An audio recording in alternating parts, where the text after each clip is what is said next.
Good evening and welcome to the weekly Football Manager Show. The date is the 29th of the 10th, 2015, and this is the first show since Football Manager 2016 was released. It got released yesterday and we have a special guest this evening. We have Second Yellow Card. Good evening, Mr. Yellow. Good evening to you. Thank you for joining us on this epic episode. No problem. We have Colin with us as always. Good evening, sir. Good evening. And we have Ryan to talk about FM16. Good evening, Ryan. Good evening, all. So let's get down into it. We've got to go guest first. The idea was to say goodbye to FM15, but then since we booked you on this show, Mr. Yellow, FM16 came out as a surprise. So you can quickly tell us your thoughts about FM15. Just tell us your best moments before we go on FM16. Oh, that is a bloody tough question. I know. Can I just say one thing? It's got to be either Sir, Lord. It's going to be one of them moments, surely. See, I don't know. Like, as much as I really enjoyed the Millington special, he was so consistent. But then there's things like DePlacido scoring 6 goals in one match. That was up there. But no, I got to say, no, still winning the Champions League with Portsmouth. Pipoca's goal to wrap it up. Probably just because that one was like the longest save and it was like the hardest to do, and you know, you kind of the level of sort of achievement you feel when you do that is just amazing. So yeah, that. I think when you talk about the Portsmouth save, obviously when you cancelled it, I was one of the people who vented my anger at you. Because it was a situation. I mean, Colin's exactly the same. This is the strange situation. I obviously with Ryan own FootballManagerCentral.com. I've played Football Manager for years. We've had the fan site since 2014, and I did not really even take any notice of YouTube until I started watching your Portsmouth series, and it is exactly the same for Colin. So we have both of us came to watch YouTube because of you. So when we talk about your best moments of 2015, that has to be in there. I mean, no, it's got to be up there. Like, it's what kind of got me started with YouTube, so I kind of owe a lot to that save, I suppose. You owe Millington. Yeah, I owe Lord my life. I mean, you've done a lot this year. I mean, it's been a fantastic version of Football Manager for yourself. You've had your Portsmouth, you've had your Paris one, which is obviously very successful now. I think I think I'm right in saying it's topping the views each day in terms of the Football Manager series. Currently, probably I think it is left, maybe.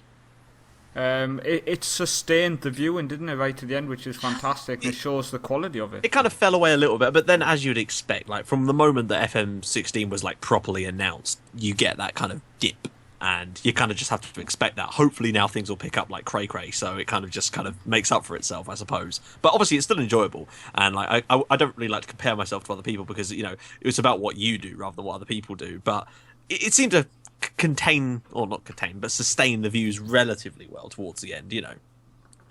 Well, as you've just said, it was cray, which we will now quote for the rest of the show. Yeah, I've just said that with such a straight face.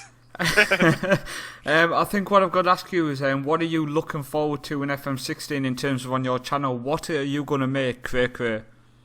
I'm just really hoping that Wimbledon can kind of be this year's Pompey. Cray. Wimbledon gonna be cray. I can't say that again this episode. I'm gonna laugh too much. As long as nobody says something is totes adorbs, we're okay. It's totes cray. Well, let's wait for Ryan. We need the posh man to use totes and cray. He's had enough. He's left. I love that in this call I'm not the posh one. Don't worry, you're not the posh one. No one comes close to Ryan. Obviously we are friends here, so we can just quickly mention that everyone was talking yesterday. We asked Ryan what he was doing, and his reply was, "I'm eating pate." To be fair, within the shop I was eating pizza. There you go, see? Not posh at all. Welcome to living it in the slums. Slumming it with my stuffed crust. So, oh no, stuff close, sorry. Moving on then. FM16, your beta save, which has gone live, but don't reveal too much, is with Wales. Yep. That is correct. I think that's a great shout. I've had some fantastic little journeys with Wales, so I think the idea of doing it over beta series is fantastic. How's it gone so far without obviously revealing anything? Well, I mean, literally everything I've done on it so far is already out on YouTube because I recorded 2 episodes today, so the intro and then the first proper game episode today, and they've both gone out. And tomorrow I'm going to try and record some more stuff. So I'm just sort of trying to get ahead of the curve for a little bit, but it's going to be difficult. But things are going well. I'm noticing things about the game. There's some things I really like. There's some things I've noticed already that are a little bit sort of but nothing like stands out as being as horrifically buggy as some of the things were last year. I think this one is particularly smooth compared to what we've had in the past few betas. I think when you're saying there's some things which stand out which you really like. Do you want to elaborate? What's standing out so far? Well, I know I talked about this briefly with you before we came on air, but the borderless window mode is absolutely brilliant if you're doing YouTube stuff and you have to do like full screen recordings. Because I know some people use OBS and then it stretches it if you do it windowed, but I use a different recording software, and I know a lot of them, if you do that, it won't stretch properly. So with this, it's full 1080p or whatever your monitor size is, and it generally works quite well, particularly if you've got dual screens. So I really like that because it now means that instead of having to just concentrate all the time, when I'm recording, I can now like actually do stuff on a separate monitor, and for me that's a godsend. But more to do with the actual game mechanics, I just really like some of the little features they've brought in, like the choice of when you can start the save is much more specific now. Instead of just being like a certain month, it's now like you can have 3 different portions of the transfer window plus Europa League start and Champions League start and all this sort of stuff, which I think is going to make quite interesting for some choices for people starting saves. I think the question is, so who's going to start and totally ignore the whole of pre-season? Perhaps, I think from perhaps a novice, someone that perhaps doesn't like doing all that sort of stuff. Obviously, they could play classic mode, of course, but I think that it's obviously in there for a reason, and I can certainly see perks for doing it, you know. I see what I mean. There are some people who obviously you see go, oh, pre-season's boring, I just let my assistant do it. Yeah. But I don't know, when you go into the detail, you've got your scouting, you've got your assessment of your players. I mean, what I wanted to ask you is something which I've myself struggled with, obviously, doing YouTube videos. Same with Colin. Colin's going to have the same issue. The pro zone aspect of things. It's so good that you do want to utilise it after every game. You want to check things after every game. You want to check players after every game. It's going to slow down your progression. What's your plan in terms of recording each season? I mean, I'm thinking I'm going to be closer to 10 instead of 7 a season now, episodes, just because I feel I'm not going to be able to get them 8 games in between recordings because I'm just not going to have the time. I think that just depends on it. I mean, obviously everyone has their own different sort of recording formats. Like mine is probably slightly different. My old recording format is kind of probably more like what you're doing now, where you do quite a big chunk of games and then a live comm, which was what I assume you're doing. And then now with the fact that I'm live comming every single match and then building those highlights package, it means that I can't always do quite as much as I could before. So 10 episodes for me is probably about how long a season would be normally. So with the Pro Zone edition, I don't think that will slow the episodes down per se, but it will certainly mean that it will take me more time to make them just because I'm going to have my head buried in them. Because I've only had a little glance at it when I was doing Wales because it's not quite so in-depth when you're doing national team. I haven't noticed it as much, but I think with club saves it will be absolutely integral. I think it's one thing I've noticed, Colin, as well. I'm a massive fan of Colin, is where you can basically load up, let's say for example, you're LA Galaxy, so you want to check Dos Santos, and you're kind of unsure how's he performing against the lesser team and how he's performing against the teams on the same level as LA Galaxy. So you can kind of check, is he kind of becoming lazy against the lesser team? You can, on the Pro Zone, you can split match it, so you have the 2 matches side by side, and you can literally compare, okay, is he doing more mistakes against the weaker team? Because I found one of my players was doing that, Colin. He was basically becoming lazy and uninterested in games when he was against a weaker side. And when I went on, he did more mistakes. More of his passes were intercepted. More of his shots went wide. And when I went on his profile, you could find out he was unprofessional and he basically didn't lack any. He had no interest in matches basically, and it was proven through the Prozone stats, which I thought was fantastic. Yeah, so I can tell you, I played one game in my save, and I spent about 2 hours sitting in the Prozone stats analyzing the hell out of the game, and it was a 5-1 victory for me. So, it wasn't a downside game I was looking at, but yeah, there's such a wealth of information, and I agree. I think at a club level, especially, I think something that a lot of players noticed, when you started getting into like the continental level competitions, that how complex away matches were in the continental competitions.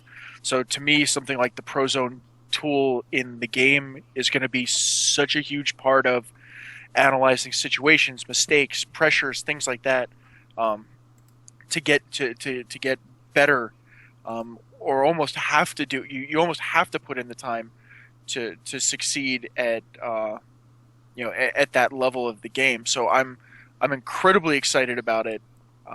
I'm in the same boat. It's going to slow things down because it's going to take a lot more time, I think, to understand and make sure that you're doing the right things. But on that side of it, right? I mean, the game's supposed to be a lot like real management, and if you want to win, you're going to have to put in some effort. Yeah, I mean, I'm not saying obviously it's going to slow the game as in, I physically can't go any faster. It's more the fact that you end up getting drawn into checking the stuff. Oh, sure. I think it's fascinating. I mean, you get such an insight into what's going on. I think it almost felt a little real. I think when you're saying that you've only played the one match. When you've played the second match, you can now know that you're going to be going on and comparing the certain players from the two matches to see are they stepping it up type thing. And Matt, you'll be the same when you go into club management. You'll start using maybe that feature more, and I think it's just a fantastic feature. I mean, the fact that we're talking about analysing stats per game, I think it shows the detail of Football Manager which you just don't get in any other game. It has a level of depth that, like, you're right, you don't get that with any other sports game. Not even, I think the closest you can get in terms of sports game would probably be some of the detail that you'd get in baseball management games, because obviously baseball is such a stats-driven sport. I've never really played many of them, but I know there's one called Out of the Park Baseball that I tried playing, and it is just outrageous. But I assume it's kind of like what it looks like when someone that doesn't know about FM tries to play it. But the other thing I like about the Prozone stats is that, when you're progressing from day to day, you get that Prozone bar now that gives you stats there, and some of those are bloody interesting. Yeah, well, I've noticed them. It's quite nice because in the past it's always just been hints and tips on that bar, so it's nice that they threw a Prozone thing in there. It's fantastic. Ryan, I know you've played a fair few games, I think, or you said you were messing around. I mean, what's your first thoughts on the game in general? I genuinely think Ryan has gone. In fact, Ryan has gone. I'm actually talking to nobody. So, Matt, obviously, apart from Prozone, what's standing out to yourself? Obviously, I mean, there's all those types of features. Some of the menus look nice. Some of the way the sort of layouts have been changed is quite pleasing. I also found there's a few little things to do with the match engine that are still a little bit need to be ironed out, but then you're always going to get like that. I've noticed sometimes when players bring the ball down from the air, they'll just seem to be able to dribble past you, even if the ball is right by your defenders. They just don't put out tackles or things like that. But that's all the sort of things that are going to get cleared up, I'd like to think. But at least it's not like last year with shots just flying in from all over the place and, winning every game 9-8. Yeah, I remember them times. I genuinely I thought I was awesome. then I found out everyone else was doing it, and it was like, I genuinely thought I'd done really, really well. I mean, you go through all the features you brought. I mean, even the creator manager part of things. I know that's got a lot of stick, but I think one thing I like, I know a lot of people are seeing its statistical approach, and the WizKids, they've obviously added their logo as their profile picture. Yeah. But I actually really like the fact that you can have the manager's head that you create as your profile picture. Yeah. And I think that's really cool. So, I mean, I created mine. He's got this proper cool smile. He looks awesome, in my opinion. So yeah, I genuinely like it. It's such a... I don't want to say it's such a little crappy feature, but it's almost, when you look at the whole game, this feature is so minuscule, yet it's awesome. I do like it. I think it looked, particularly when they announced it, that they wasn't using the best images to try and represent it, because it did look very sort of 90s. But obviously you have no choice but to use it, so I was using it today, but obviously I don't have a manager picture like that because I'm using Kieran Griffiths as the manager for Wales. But when I was making him, one thing I did notice, and I don't know if this is something that maybe I just couldn't figure out how to do, but I noticed that they seem to be discriminating against the bearded gentleman. I couldn't figure out a way to put a beard on my manager. I know that's the type of nitpick, but I could not figure it out, and I'm a bearded man, and that to me is a little bit iffy. Well, you see, I'm going to pick on all bearded men out there, mainly because I can't grow a proper one. You are outnumbered. You are outnumbered 2-1 on this one, though. So well, I'm sorry, Colin, but if you get a shave, then you will look more like the manager on the screen. I would look more like a sex pest. I'd look like a 12-year-old. So that's better than heaven. I mean, what I would say is what Ryan noticed, you can't add someone with glasses. So obviously, Ryan wears glasses. That is more of an issue than not being able to add facial hair. Sorry, lads. But yeah, I think totally agree with you. Facial hair and glasses, them type of things, they should have been added, but I don't know. Well, let's be honest. I mean, as we say, it's a little feature, it's almost, I genuinely think, I don't know, because I like the fact that in the 3D mode you can see the manager on the side of the pitch. If it wasn't for that, I would have been happy if they'd just done the head and said, this is a way of you making a head on, like for yourself on the game instead of having to import a picture. True. I'm pretty sure that my beard is worth at least another 5 points in my level for attacking coaching, so I really want it out there. Mine's worth at least 3 for discipline. 3 for discipline. But I mean, we go around the game. I mean, obviously, when we go through the different features which were talked about and and ahed about, I think it's the best things to look at. And the likes of the tactics screen. I mean, what are your thoughts on that, Matt? I've still not kind of got used to it yet. It looks... I almost thought it looked a little bit like a step backwards. I really, really liked the way the tactics screen looked last year, and I don't... Maybe this isn't going to be, the be-all and end-all. Maybe I'll just get used to it like I did last time, but there's something about it that just doesn't feel aesthetically pleasing to me. But that might just be my, massive pedanticness. I mean, I don't mind it. I mean, I definitely do think the kits look nice on the actual pitch, but I'm not saying I don't like the boxes. I can live with them, and they are useful, and they do a job. And what I do think is, the option below the box where you can change the role, that's a lot smoother now. So I really like the fact they've made that smoother, and if that's due to the box type situation, then I'm happy with that. I assume that the box, as part of the GUI, facilitates that menu option being there, whereas it might not have been as easy to implement that on the old system. One thing I would say, though, is, the what we've basically been calling for the past year, the green circles. Yes, Yeah, which this year they seem to have changed the actual variables that are associated in making up the green circle, because now, before, the green circle seemed to be associated with not only the ability to play the role, but the actual player's ability themselves. So, for example, for me, it was Cherry up top for Paris. He'd have a green circle because he's a 5-star player, but also suitable for the role. But now, I looked on it today and I was sitting there going, why is the game telling me that Sam Vokes is a better player than Gareth Bale? And it's because the green circle seems to only now facilitate the display of the suitability for the role rather than the player's ability. So that's a little bit confusing to me at first. Right. So you've kind of helped me there, because I've looked at it today, and that was actually something I was looking at whilst I was streaming earlier on Twitch. And I was thinking in my head, why that guy's better than that guy? So why is his bar dropped? It was only by one little bit, but it was like, why is that dropped? He's better. So it seems to... Are you saying, is this definite, or is this just what it seems to be? No, it's for definite, because I've noticed that, for example, on my Wales save, David Cotterill, who I believe plays for Birmingham, if you put him at right attacking mid, his bar is completely full. So it's a completely full circle. Yet if I put Gareth Bale at left mid, his bar is not full. And David Cotterill's like a 2-star player, compared to Bale, who's 4.5 star. Okay, yeah, definitely.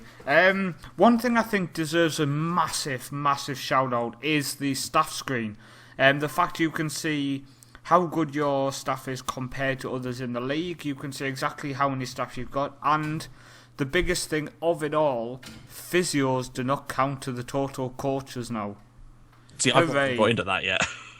Oh, well, you'll be now happy to know that physios don't count to the maximum coaches you're allowed now. That means I'm having 100 physios. Yeah. Oh no, you can still only have 3 or 4 physios. Like, physios are totally separate now. Yeah, but the next time you find yourself slumming around in, Cyprus or there, and you're stuck with coaches and hemorrhaging cash, now you know to fire. Now you know to fire physios first. Get rid of all the physios. I also like the fact that I gave my assistant manager a second job as my head of youth development as well. Oh, you can do that now. Yes, you can give them officially give them second jobs, not just in the responsibilities, but they can actually have 2 jobs within the club. That is a useful feature. So maybe fitness coach could be physio, for example. Yeah, I suppose if they've got the right attributes for it. Yeah. I think I would think so. You'd think, but sometimes there is some weird sort of crossover, particularly with like regen coaches. Yeah. The one I'm intrigued to see is, so when I took over with the LA Galaxy, the feature where former head coaches take on other roles within the club kicked in. So Bruce Arena is now my director of football. I saw that. So I'm interested to see what, if anything, happens with that. I saw that. How does that work? Is it by choice? Like, do you get an option to say keep him, or does he automatically go up? To be fair, the first time I found about it was when the guy in the press conference was asking me what I thought about it. So I felt a little bit like a schmuck because I had no idea he was still there. I assumed they gave him his walking papers and he went on his way. So basically, me and Matt are going to be reading in the American press tomorrow that the new manager of the LA Galaxy, Colin, was sat in a press conference in front of 100 reporters, and when he got asked about Bruce Arena being the director of football, his response was, "Say what? Who?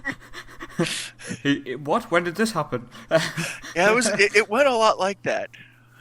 I mean, did you get the game last night, did you say? Or did you not get till today, Matt? No, I started downloading it at literally when the beta dropped, I ran upstairs and started downloading it. But I didn't actually get a chance to play it until sort of 7, 8 o'clock last night when I was doing a sort of live draft thing on Ben's stream. But that's the first time I played it, and till today when I actually started to record stuff. I mean, we can quickly talk about the draft, because I actually tested the draft with statistical approach yesterday. What's your thoughts on? I thought 250 million was actually not enough. It wasn't, was it? Because the first thing we did was get Messi and Ronaldo and go, shit. Yep, I got Ronaldo, then I got Sergio Aguero. Then I looked at my balance and went, oh god. And then you were drafting from the Vanarama North for the rest of it, huh? Then I got someone from Mexico, someone from Peru. I had a team from everywhere. I had a left back from Turin, I think it was, Torino, sorry. I didn't mind. I genuinely think it's going to be a nice feature. I mean, myself and Colin on the FM Central channel, we're going to do a little draft video in the next few days to get up. I don't mind it. What's your thoughts on it? I enjoy. I mean, we literally only played one game, and the draft itself was we didn't really know what we were doing when we set it up. So I just set it up as 1 minute rounds. So it was a little bit hectic while we were trying to find players. It's good fun. It's a lot of pressure, but it kind of it certainly adds a nice new dimension to the game, and I think it'd be good for YouTube if nothing else. I think it'd be nice to arrange some sort of little battle between YouTubers with a knockout round type thing. Well, it kind of bridges the gap between FM and FIFA a little bit, because there is a little bit more room then for collaboration. Because with FM, it is very hard to collaborate because you're kind of limited to things like network saves, which generally don't go over that well on YouTube, from what I can tell, particularly not long ones. Or you've got to do things like the FM League, which went well, but it's a large undertaking. Well, I mean, you know what the FM draft is being added for. It's for the kids. It's to make FM more sellable to the younger market. Yeah. Because at the end of the day, it's going to be a lot easier. They can advertise as sign Ronaldo, get Aguero in the same team, build your fantasy team and battle against your friend. That type of thing. Yeah. Which is, at the end of the day, Sports Interactive need to keep making money. Us as the older players of the game, no offence, Matt, we obviously love the detailedness of it, but at the age of 15, obviously, I mean, I was CM01, so it was very bog standard then. It was nowhere near what it is now. So at the end of the day, if this game was how it was when I was 15, would I have sat down and focused on it if it was... I'd only been playing, 5 years then, so would it have been... See, that's what I keep asking myself. If I saw this game as my first ever Football Manager or Championship Manager experience, would it be too much to digest? But maybe that's why things like draft mode and the classic mode were kind of implemented, because the original full experience of FM has been sort of increased in depth, because now it is like the Marianas Trench of football games, and I think the learning curve gets steeper every year in a way. If you're new, I mean, the learning curve is steep enough if you've been playing the game for years. I've only been playing it for a few years, but I'm still finding things I'm like, Christ, that is new and it's great, but it sometimes takes a little while to learn. So I can only imagine that when you come in and you're playing it for the first time, it is like reading a foreign language. So perhaps these little steps into it for perhaps younger viewers or simply people that aren't as experienced with FM is probably the perfect thing. And I think it's quite a savvy move from a sort of business perspective, purely by SI anyway, because it's a new market and it's probably something they're worth diversifying into. And notice how, I don't know if it's available on the mobile version of the game, but that's probably something they'll move into as well, I think, because that could be an interesting market to go to. Definitely. I think that'd be a fantastic market. I mean, just quickly, we were talking about, I mentioned about the difference in the games from back in CM01, for example, 99-2000.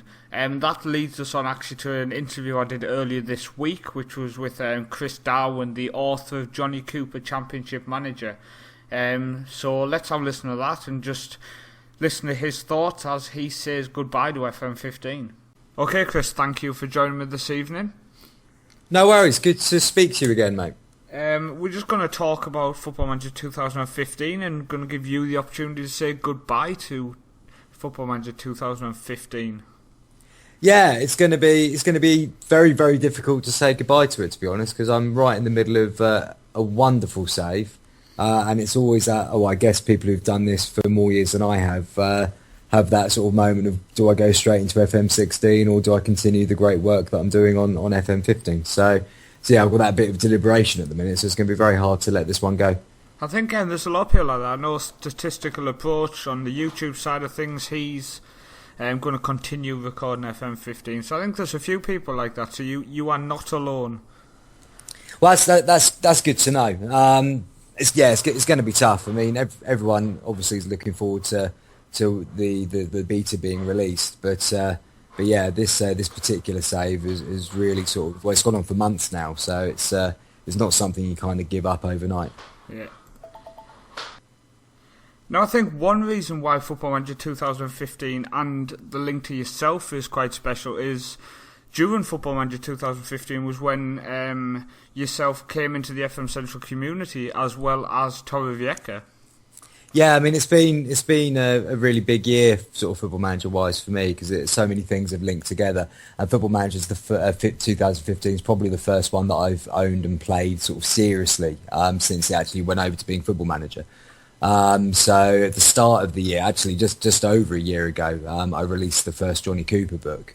And then from that, thought, I wonder what the new Football Manager is actually really like, and then sort of started getting heavily involved in the community. And as I've always sort of said, shamelessly at first, just to sell as many books as possible, but then really sort of got into it and really enjoyed blogging about the game. And then it's led obviously then to the whole CD Torrevieja thing.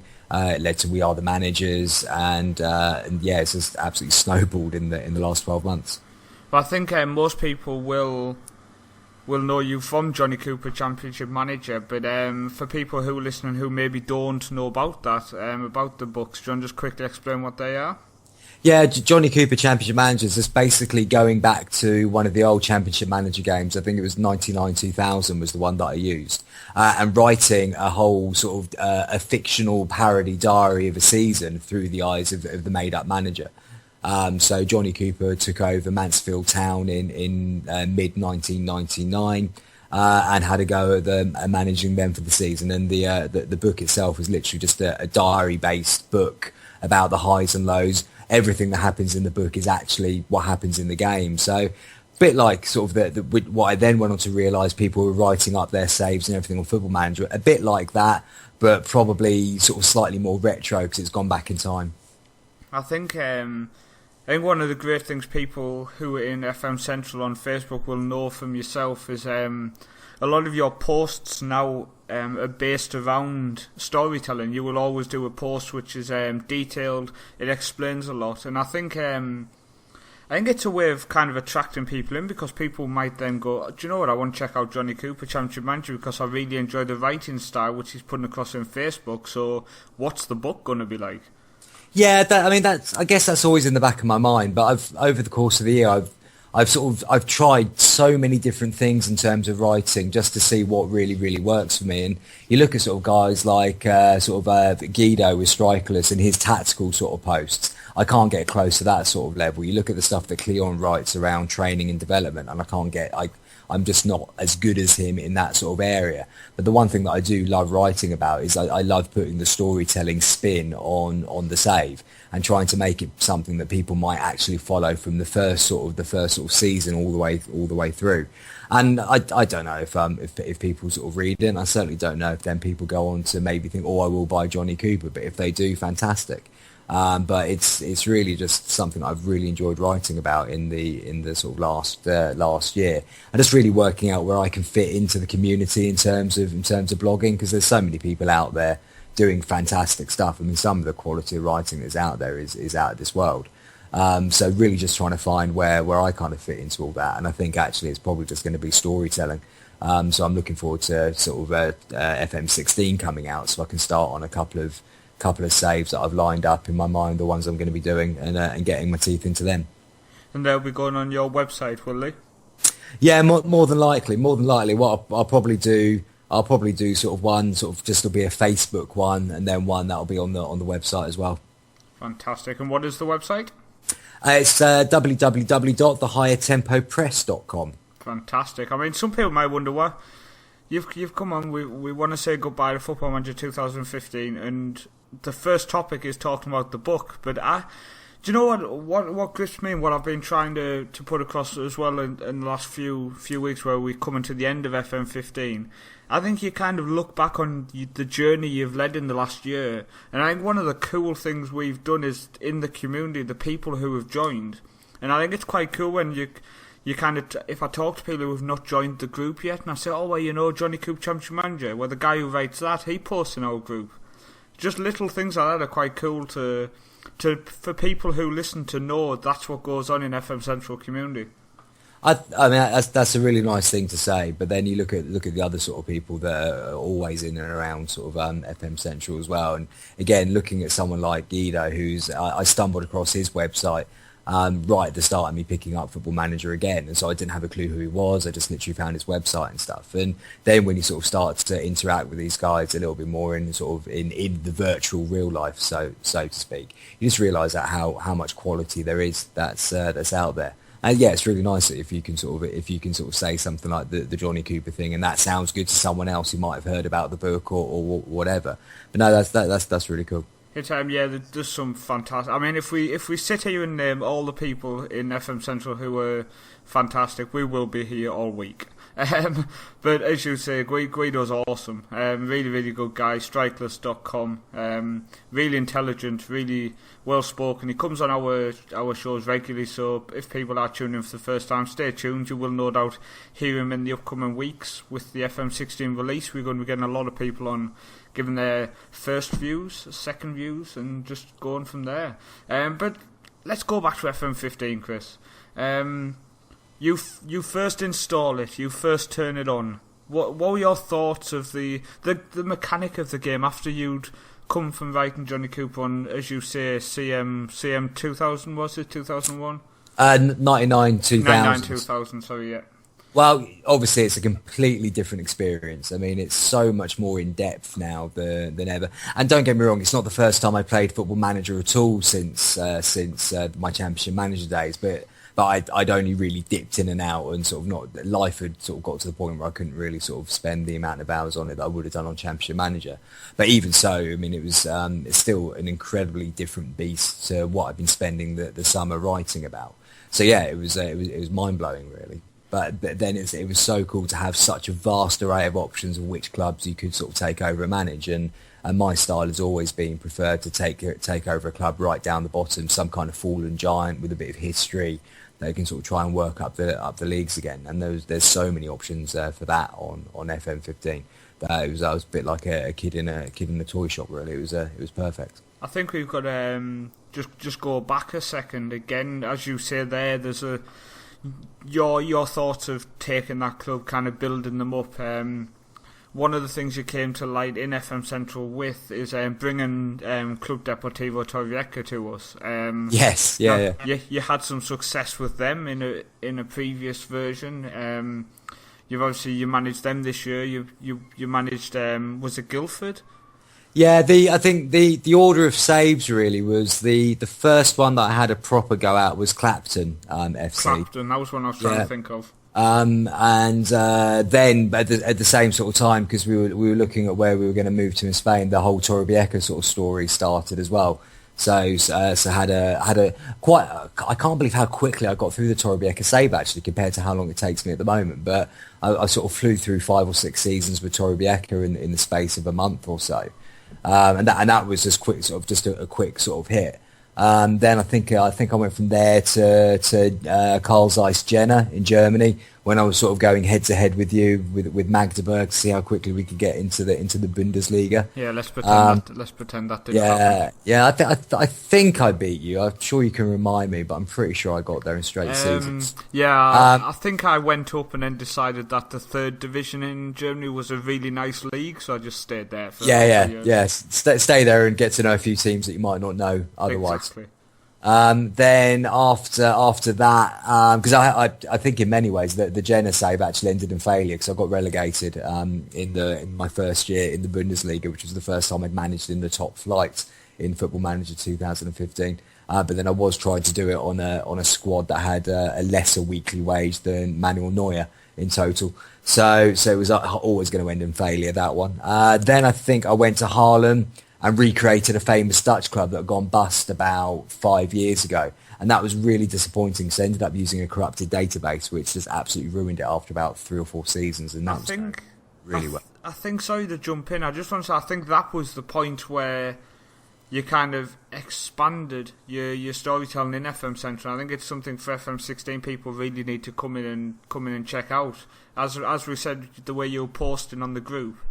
When you started your Dutch adventure, your posts went a lot more detailed, and I think it kind of gripped a lot of people. Yeah, I think that was also because I sort of stumbled across a tactic that I tried to recreate from the Championship Manager days, and it was the first time that I'd really felt like I'd done something a little bit different tactically on FM as well. So there was maybe just a little bit more detail went into that, and that's when I started to toy with my searching the stats sort of methodology as well. And started thinking about it because something I'd done forever in Championship Manager, but I started to try and employ that into Football Manager as well. So that started to make a little bit more sense. But no, that was a great save. But also I had a little bit more time then because I hadn't really started the whole CD Torrevieja in the real world sort of side of things. But I just had a little bit more time to be sort of playing and posting every single day. And that certainly dropped off in the last few months, just purely because there's only so many hours in a day. Unfortunately. Yeah. And I think after Haarlem, then it was the Guildford City one. And then that was just as I was coming up to launching the High Tempo Press. And I thought, well, as much as the Guildford City sort of story is good fun and a lot of people were following it, people that were going to come to the High Tempo Press for the very first time probably weren't going to be that interested in a club that was sort of at that point still just below. I think it was probably Ryman Premier I got them to by that point. But I think people needed a bigger club to really get hooked into. Is that when you obviously you took a step back and you kind of thought to yourself, right, I need a club which people are going to be attracted to. Is that not when you kind of said, hold on a minute, I need a person people are going to be attracted to? Yeah, I think so. I mean, I was trying to come up with something that was just going to draw people in, and the Brian Clough thing then sort of came to mind because again, you look at what's going on in the community, and so many people have done so many good things, and it's very difficult to find something that might be just a little bit different. And I couldn't. I mean, maybe somebody had, but I couldn't find anyone that had done sort of a try and emulate Brian Clough for that particular decade. sort of thing. So I thought I'd give that a go. Also using my sort of my Moneyball searching the stats sort of approach, and it went really well. It turned out to be quite a popular series, and quite a few people have followed it all the way through, and it's still going now in its current format, where I've just ended up at Lazio. But no, that was so that then became the long-term save, and I probably started playing that at the end, in the middle of May, end of May. But actually, the Higher Tempo Press didn't get launched until the beginning of July, so it was about sort of 6 weeks worth of playing ahead, and then just launching sort of posts as time went on. And it's now got to the point with sort of all the other things that I'm doing that I've not really had enough time to constantly update people on how it's going. So today was the first post that I've put out in a long time. Fantastic. At least you keep them busy. It's one way to look at it. Yeah, definitely. But it's just it's weird. Weirdly, I feel like I'm probably playing as many hours as I have been doing all year. But it's just been the game seems to be going slower. I don't know why. It seems to be taking a lot more time to actually get through seasons, and therefore do write-ups. So I don't have time to do the daily posts like I had earlier in the year. But then to get to the end of the season and do a full write-up, it's taking forever to get to the end of the season. So it's kind of 3 weeks before people hear from me again, which might be a good thing. I think moving on from the highs, can we just let's talk about the things you're looking forward to leaving behind. Now, obviously, we've had a lot of fun over the year of some fairly unsuccessful periods in my Football Manager 15. Yes, we have. Journey. Yes, and we should never completely leave those behind. No, we'll don't worry, they will come up on Thursday night. Yeah. But what stands out to yourself as a moment where you thought, do you know what, this game is kicking my ass? Oh, without sounding ridiculously arrogant, I've not really had a moment like that. The only relegation that I've had since I've been in the whole year was with Jena at the Bundesliga in my first season. That's the only relegation. That was probably because I was just too stubborn to pay players a decent wage, and therefore was losing out on players that could have ended up keeping us up, because I didn't want to pay anyone more than $5,000 a week. So that was probably slightly foolish. Other than that, my record has been absolutely spot on, and I'm quite proud of that. Incidentally, the closest I've come to being sacked was at the end of my first season at Lazio, when I took over about 12 games in, and we were 15th. We ended the season in 12th. And I was basically told that if I didn't get 9 points from the first 5 games of the next season, I was going to be sacked. At this point, I've got a world-class reputation. I'm the best manager in the world, according to the game. I've won titles on 2 different continents in 3 different countries, and I've dominated for the last sort of 13 years. And this club, who's not really done much for about the last 15 years on the game, is threatening to sack me. But fortunately, I'm now top of the league in the second season, so they've taken that threat away. But that's genuinely the closest I've come to being sacked as well. So no, it's been many more highs than lows. There's been some tactics that sort of have frustrated me, but in the end, normally found out a way of sort of getting them to do what I want them to do. So no, it's been really good. Fantastic, happy season for you then. Yeah, very much so. I think we'll move on to talking about Football Manager 2016. People are hoping it's actually going to be released beta version wise, just after when this goes live tomorrow night. It will be. What's your thoughts from what you've seen? Are you looking forward to it? Are you wanting to stay on FM15? If I didn't have such a great save going at the minute, I'd be even more sort of looking forward to FM16 than I am already. It's only because of the emotional attachment I've got to what I'm doing at the moment that it feels like it's going to be a sort of a tough transition. The things that I'm looking forward to in FM16 is just to see that the game has clearly constantly evolved and improved year after year after year, but every time you get to the next one, you sort of well, how can they make this better next year? There's a few things that have sort of really bugged me throughout this sort of year on FM15. The player interactions are absolutely ridiculous to the point where I just don't do them anymore, and I've gone on to have the most successful run as a manager that I've had in the entire game. There's still some positions and some player roles that just do not function the way that they should function if you actually trying to make it as close to real life as possible. So I'd love to see some of those fixed in the next version. And rumour is that the player interactions are going to be better. I've not seen anything too in depth about player roles, but you're only really going to know that when you actually get down to playing the new game anyway. But there's some funky animations that look quite nice. There's bound to be some more burger vans. There's some cracking sort of things that look at being lined up. But I'm really excited about Prozone. I think that's an incredibly good addition to it, and that takes it closer to real life yet again. And actually, it will probably then help people really understand what Prozone really does in the real world as well, which can only benefit sort of people that are coaching in the real world and actually maybe using the Football Manager simulation side of it, actually helping them understand their tactical awareness when they're coaching in the real world as well. So I think the Prozone is probably the biggest win for 2016. Definitely, I think I agree in that. Definitely looking forward to seeing how Prozone's implemented in the match and player analysis. It's something to look forward to. So I think that is Chris Darwen's goodbye to Football Manager 2015. So thank you for joining me for this chat, Chris. Really appreciate it. No, thanks for asking me, mate. Really appreciate it. Thank you. And just to remind people, go and buy Johnny Cooper. It's not a shameless plug. It is a little bit. Well, I'll make it a very shameless plug. Johnny Cooper, Championship Manager, the story of Mansfield Town FC 99-2000, according to Championship Manager. Available on Amazon. There you go, sorted. Just Google it. You can't not find it if you search Johnny Cooper, Championship Manager. Yeah. I don't think much more would come up.